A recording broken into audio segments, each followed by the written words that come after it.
Chad Powers just wrapped up its season. If you're not familiar with the setup of Chad Powers, you actually are. It is a pretty old plotline called The Liar Revealed. In this case, Glen Powell plays Russ Holiday, and he's a man who pretty much peaked in college as far as his football career is concerned. After a drop pass at the Rose Bowl, his career seemed to be very much over. Then a few years later, he hears about a college team in need of a quarterback, and he puts on a disguise and adopts a new persona in order to play for this team. It helps that Russ's dad is a makeup artist for Hollywood, as Russ uses prosthetics to achieve a new look, and the way Powell plays Chad Powers is absolutely great. When I did my review of the first 2 episodes, I mentioned that I hoped the show would expose Russ's deception rather early. Most of the time, a character has to maintain the charade until its breaking point, and then it usually ends up with all the other characters around them saying, "It's okay, we understand why you lied."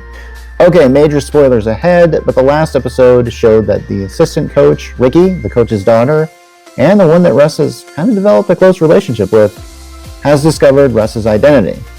Russ decides it's time to quit, and when he goes to see his father, he seems pleased with him for the very first time in his life. Russ then goes back to meet up with his football team and has to deal with the assistant coach.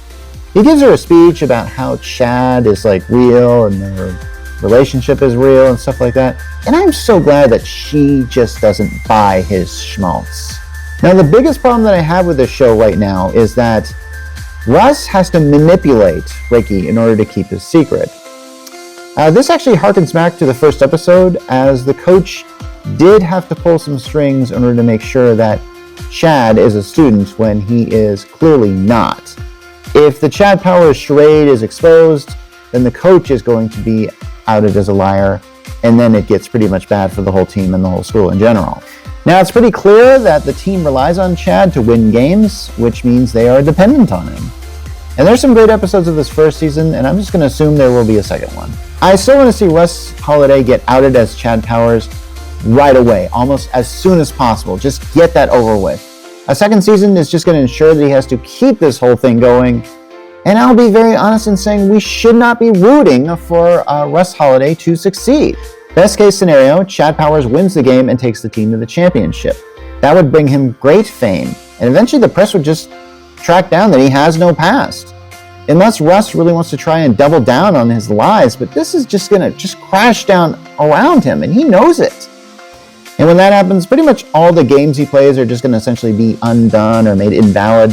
Then there's also the fact that Glen Powell's star is on the rise, and I don't know if he can manage A-list celebrity status and do this Chad Powers show at the same time. So what do you think of Chad Powers? Do you like it? What do you want to see in the second season? I like it. Hey, go and leave a comment here.